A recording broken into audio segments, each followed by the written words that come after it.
महाराजापेक्षा दुप्पट काय उपाध्या उपाध्या काही बी उपाध्या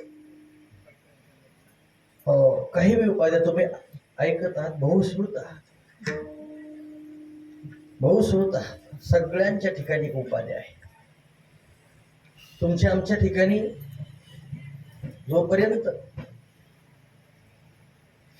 अज्ञान आहे जोपर्यंत आपल्याला परिपूर्णतः आपल्या स्वस्वरूपाचं ज्ञान झालेलं नाही वेगवेगळ्या दृष्टिकोन आपल्याला आलेला नाही डोळसपणा त्या ठिकाणी आलेला नाही तोपर्यंत त्याच्या ठिकाणी अज्ञानच आहे मग अज्ञानातून तो कोणतंही कार्य करत असताना उपाध्या डोक्यावर घेतो अंगावर पीठ अंगावर होतो आणि मग म्हणतो कसं काय माझं अंग भरलं आणि तो उलटून घेतलंच ना पीठ सगळं अंगावर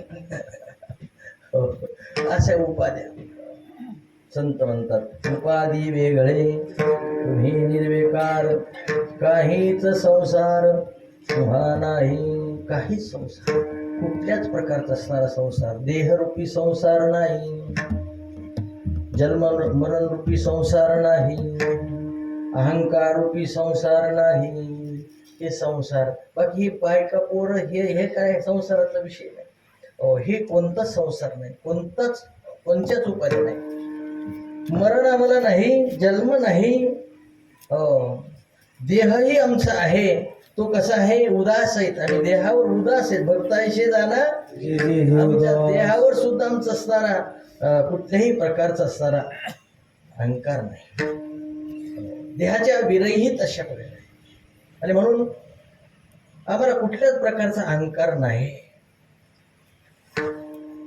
हे करत असताना आता आम्ही ज्ञानोत्तर ज्ञानिया पुरुषा कृत्य करू सरले रेखा ऐसा अनाथाचा सखा बोलेला तो कुठल्याच प्रकारचं असणार आम्हाला कर्तव्य उरलेलं नाही आम्ही सर्व असणार कर्तव्य परिपूर्ण करून आम्ही बसलेलो आहोत काम क्रोध लोभ निमाले ठाईचे अवघी आनंदाची सृष्टी झाली त्यामुळे आठव नाठव गिरे भावा भाव झाला स्वयमेव पांडुरंग त्याच्यामुळे आम्हाला काही नाही आता तुकाराम महाराज म्हणतात आता काही नाही आता निश्चिंतीने पावलो विसावा कुंडलिया धावा कृष्णेशिया आता तुका म्हणे मुक्ती बरनेली नोवरी आता दिवस चारी खेळ हे खेळ मिळीने चाललेलं आहे आता उरले ते हरी तुम्हा समर्थ उरलेलं चाललंय डोळे बघायच लागलेले कान ऐकायच लागलेले जीवात खायच लागलेली कपडे चाललेले तिथलं सप्ताह तिथं लग्न तिथलं लग्न इथलं वास्तुशांती तिथलं वर्ष श्राद्ध हे कार्य चाललेले ते काही बंद होत नसतं ते चाललेलेच आहे हे कुठल्याही प्रकारचं असणारं आम्हाला आमच्या वृत्तीला आडवे येऊ शकत नाही वृत्ती ते निवृत्त झाली जनन दिशे तेथे आमची वृत्ती परिपूर्णतेला अशा प्रकारचं प्राप्त झालेले आहे कृत्य झालो आणि इच्छा केली ते सामान्यतः तुमच्या आमचं जनाकडे जर आपण पाहू गेलो लोकांच्याकडे जर पाहू गेलो तर महाराज म्हणतात कोणत्याही भलत्याच कामात भलत्याच कामाचा छंद घेते मूढजना छंद लावण्याचा कुठल्याही कामाचा छंद घेते कुठल्याही निवडणुकीला उभं राहू नको उभं राहू सगळ्याच खराब होऊन जाईल नाही मी घेतोच असं कुठल्याही मनाचा छंद घेतात कुठल्याही अशा प्रकारचं कीर्तन सांगू नको तुला येत नाही कीर्तन नाही मला आता चांगलं कीर्तन जमायचं आणि नको चालते फार अभ्यास करावा लागतोय अभ्यास करावा लागतो त्याला असो कोणत्याही गोष्टीच्या परमार्थात असो अथवा आपल्याला प्रपंचात असो अनेक अशा प्रकारचे सर्व विषय आहेत ते जमत नाही तरी आपण ते जमवण्याचा प्रयत्न करतो अडकून घेतो भलत्या छंदे जग विनोदे विवळत उगतच असणार आम्ही ह्याच्यात असणारा विवळत बसत नाही दुःखाला प्राप्त होत बसत नाही जग दुःखाला प्राप्त मी आणि माझं या छंदामध्ये तुम्ही आम्ही सर्व आहोत आपल्याला काय कशावर असेल ती मी देह आहे मी देह संबंधी ह्याच्यावर खूप चिंतन आहे आपल्याला वेळ संपलेला आहे संत मीही नाहीत आणि माझेही नाहीत मी माझे हरपले हाही जेथीच्या तेथे मी आणि माझं हरपूनच गेलेलं आहे. आणि म्हणून आम्ही असणार, आम्हाला छंद आहे कोणता? नामाचा. प्रमाण आहे ना, छंद या नामाचा घेतला.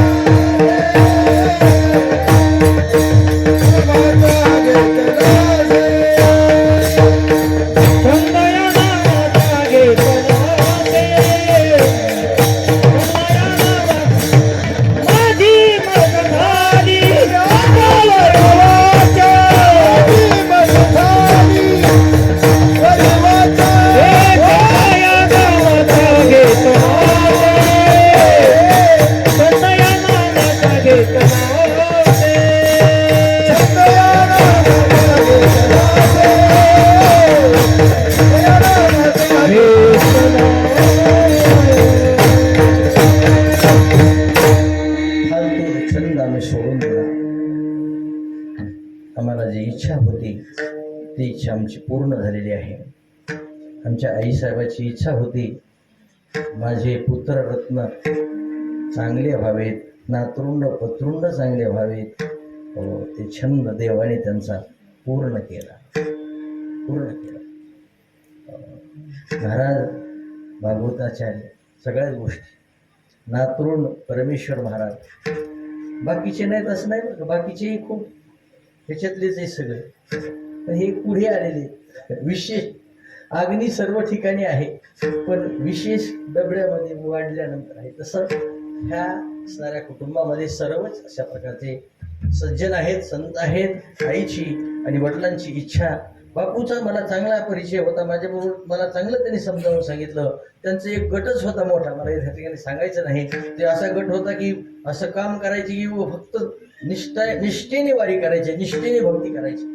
त्यांना दांभिकपणा, वरचढपणा, अशा प्रकारचा वरपंखपणा काही आवडत नव्हता. आणि म्हणून या कुळातील अशा प्रकारचे असणारे आपल्या हिता वाशे जागता धन्य माता पिता दयाची धन्य अशा प्रकारचं कुळ आहे. आणि सुपुत्र आहेत, कुपुत्र नाहीत, कुळी कन्या पुत्र ओतीचे सात्विक दयाचा हरिक वाटे देवा. या छंदाने ते असणारे परिपूर्ण आहेत. आणि परिपूर्ण होऊन असणारं ते करीत असतानाच, ते नामस्मरण करीत असतानाच, जसं नामस्मरण करीत असताना तुकाराम महाराजाला विमान आलं, त्यानुसार नामस्मरण करीत असतानाच समाधीमध्ये आहेत. अनेक संत शिकणारे नामस्मरण करीत असतानाच एक अशा प्रकारचा आपल्यापासून बाजूला होता. एकदम क्षणाचंच असणार आहे, सगळं क्षणाची गोष्ट आहे. जन्म क्षणाचा आहे, मृत्यू क्षणाचा आहे. जन्म आहे आणि मरण आहे, मरण मात्र हे सत्यच आहे, मृत्यू हा सत्य आहे. आज न उद्या आपल्याकरता ते ठेवलेलाच आहे. त्याच्यात कुठल्याही प्रकारचा असणारा भ्रष्टाचार नाही, कुठं काही म्हणता येत नाही. एवढे असं असणारे काही राहू द्या आणि आमचं मरण थोडंसं लांब व्हा, असं काही कुठे घडत नाही. ते अटळ आहे, मृत्यू अटळ आहे. त्याच्या मर्यादा आहेत, त्या मर्यादाप्रमाणे तो चालतो. मर्यादाप्रमाणे असणारं त्याचं असणारं वय आयुष्य चाललेलं असतं आणि त्याप्रमाणे ते असणारं पूर्ण होत असतं. याप्रमाणे हा असणारा आईचा असणारा प्रकार खूप दिवस अशा प्रकारच्या त्या महाराजांच्या हिताकरता जागृत होत्या. आणि म्हणून त्यांना असणारं मोठं अशा प्रकारचं पद साधू संतांनी दिलं. याप्रमाणे असणारं. आणि नंतर तुकाराम महाराज म्हणतात, आम्ही करत असताना एकदमच आम्ही असणार, आम्ही जातो आमच्या गावात. ज्ञानेश्वर महाराज एकदमच म्हणले पंढरपुरात, मला आता समाधी घ्यायची. एकदम हे थोर लोक असणारे ते काय केव्हा करतील हे काही सांगता येत नाही. आणि म्हणून हे थोर महात्मे असतात. महात्मान सुमां पार्थ दैवीं प्रकृतीं आश्रिताः भजन्त्यरणे मनसो ज्ञात्वा भूतादिमव्ययम्. म्हणून एकाएकी तुका लोकी निराळा. तुका या असणाऱ्या मृत्यू लोकातून झडझडवणी वहिला निघ, हे भक्तीचे वाटी लाग. ज्या पावशी अव्यंग निजधाम माझे, परमपदाला परमात्म्याच्या परपदाला हे प्राप्त झालेले आहेत, हे प्राप्त होतात. आणि म्हणून एकदम अशा प्रकारचं असणारं. असं झाल्यानंतर ते पुन्हा सर्वांना उभारीला ध्वज ही लोकावरी ऐशी चराचरी कीर्तिजाची. किंवा गेले दिगंबर ईश्वर होते राहिल्या त्या कीर्ती जगा माझी. याप्रमाणे सारं ते असतात, येतात, करतात, सर्व काही करतात, पण चिटकून राहत नाही.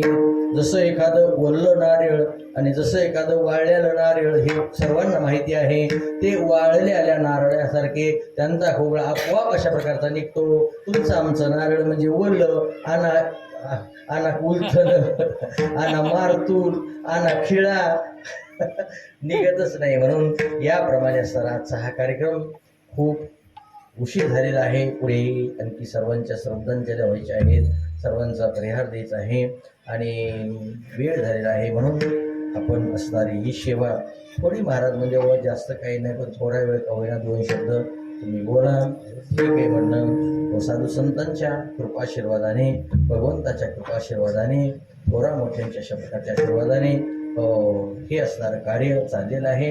या ठिकाणी आमचे थोर महात्मे, सर्व अशा प्रकारचे असणारे गुणीजन, श्रोते मंडळी आणि माता भगिनी, लाडक्या बहिणी त्या विसरल्या होत्या मागाशी बरं का, कारण त्या सगळ्या असणाऱ्या फार मोठ्या महात्म्य आहेत. नारी धन्य हा आज कार्यक्रम कोणाचा आहे?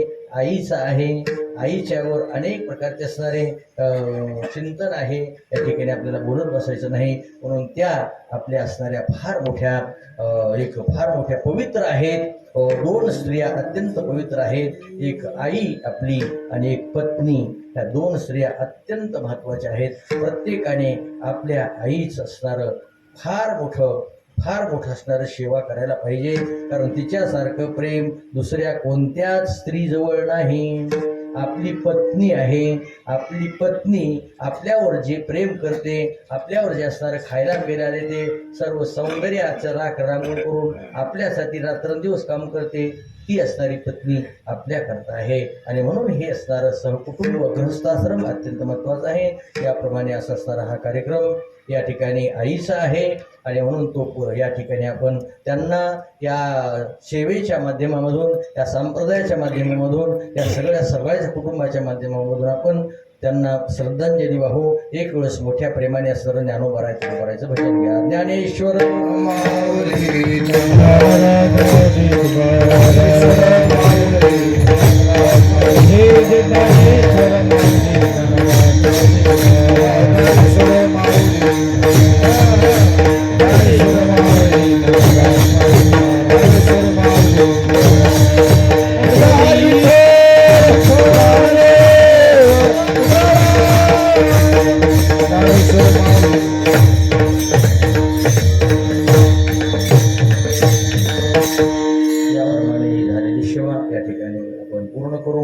आता सर्वांच्याच एक वेळेस मोठ्याने आपण सर्व श्रद्धांजली समर्पित करू. बोला. ऐका, भागवत महाराजाला भागवत कथेला जायचे. 1चा टाईम आहे म्हणून त्यांची पहिली 1-2 मिनिट श्रद्धांजली होईल. पुन्हा 2 चाली होत्या, गुणीजन राहिले चालीचे. नंतर मी 5 मिनिट बोलणार आहे. आपल्या म्हातारा वापरातर्फे श्रद्धांजली होणार आहे. नंतर मी सगळं सांगूच 2 मिनिट भागवत महाराज बोलतील आणि त्यांना आपण परवानगी देऊ.